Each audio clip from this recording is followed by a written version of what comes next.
Good evening, ladies and gentlemen, and welcome back. A friendly warning to everyone who isn't caught up on all of Twin Peaks, including all of Season 3, and also Mark Frost's new book, The Final Dossier. There will be spoilers in this video, so viewers and listeners be warned. Dr. Jacoby, I understand you care deeply for Laura Palmer. Why is it that you won't help us?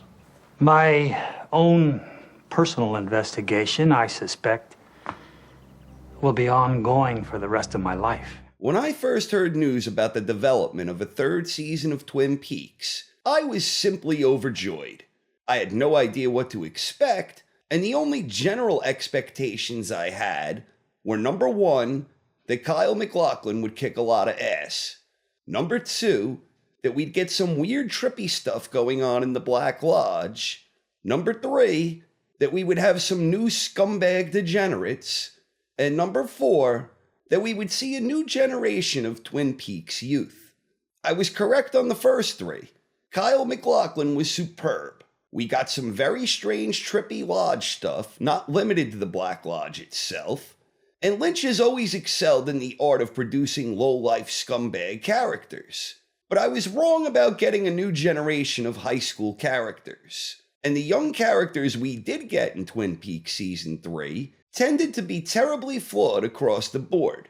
Richard Horne, Scumbag Steven, the slew of younger characters we saw at the Roadhouse, and of course, Becky. Richard Horne was easily the worst of the bunch. He assaulted the young lady at the Roadhouse. He was affiliated with the corrupt Deputy Chad. He was a drug dealer and an addict who we can safely assume made a habit of driving under the influence. He killed the poor young boy in a reckless hit-and-run incident. He tried to cover up his crime. He tried to murder poor Miriam. And as if all of this wasn't bad enough, he even beat up and robbed his very own grandmother. Then we have Scumbag Steven and his adorable wife, Becky. Except Becky isn't really as sweet as she seems. Becky's taking advantage of her poor mother, giving that money to her scumbag husband to get high, and she could very well have killed someone when she let emotions get the best of her, where she showed an inclination towards acting recklessly. And Scumbag Steven is just as bad and perhaps worse. He's a junkie, he's a liar, he's a cheater, he drives around under the influence, and he has one of the worst resumes Mike Nelson has ever seen. We also have a slew of young broken downs at the Roadhouse. Ella serves burgers and has a really itchy rash. Her buddy Chloe looks just as strung out as Ella, and she's laughing about penguins and zebras. Abby and Natalie seem to be a bit more charming. They're drinking Heineken, which was Jeffrey Beaumont's favorite beer, but they aren't exactly exuding a whole lot of class here. And they're hanging out with some degenerate named Trick who just got run off the road by some ass-eater. We have the zombie-like swaying that occurs during Audrey's dance. And last but not least, we have Lonely Ruby, who was thrown out of her booth by a couple of dirtbags and no one even seems to care or notice. When we examine the relationship between Becky and Scumbag Steven, it seems empty and without passion or care or genuine concern.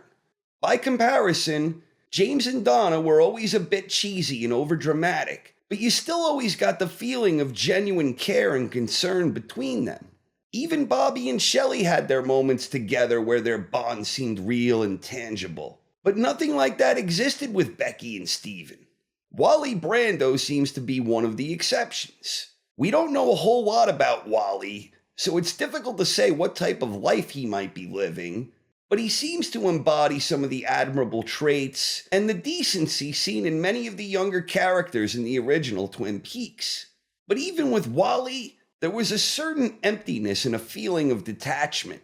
The only young characters who seemed to truly represent anything that exhibited a sense of innocence and pureness and goodness were the young boy and the lovely young lass from 1956. There was a tangible decency there. A magical quality that Lynch has artistically brought to life in so many of his young characters in previous works, the original Twin Peaks chief among them. But the young boy and the lovely young lass, who we have reason to believe is Sarah Palmer, Those were the only young characters in the new Twin Peaks who were afforded that Lynch magical treatment. So what, if anything, is Lynch trying to say about today's youth in the new Twin Peaks? It all seems like a very bleak outlook to me concerning today's youth, and I don't think it's a coincidence that the two young characters portrayed in the brightest light happened during the midst of the 1950s, and that the only other essentially good young character impersonated a 1950s movie character.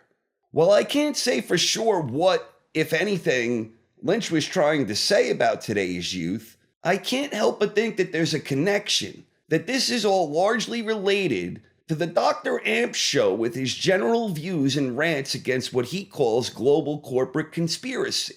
And all of this is amplified by the information regarding Jacoby from the Final Dossier.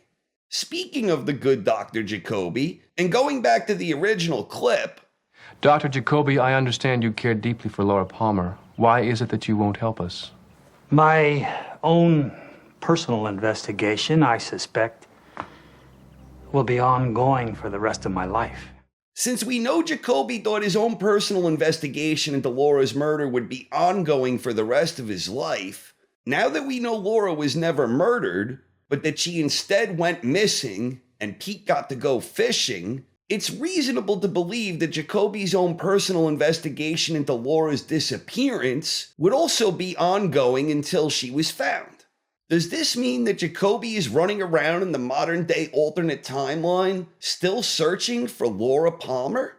And if he is, does this mean that he never had time to begin his vlogcast? And if he never launched the Dr. Amp show, does this mean Nadine never saw the light? And does this spell almost certain doom for poor Ed and Norma? Did Agent Cooper's meddling ways ruin a would-be happy ending for Ed and Norma? So what do you think the new Twin Peaks says about today's youth? And do you think Dr. Jacoby is still searching for Laura Palmer? I, for one, am just itching to find out. That's all I got for now. Please share your thoughts in the comments section. Thank you very much for watching and have a wonderful night, everyone.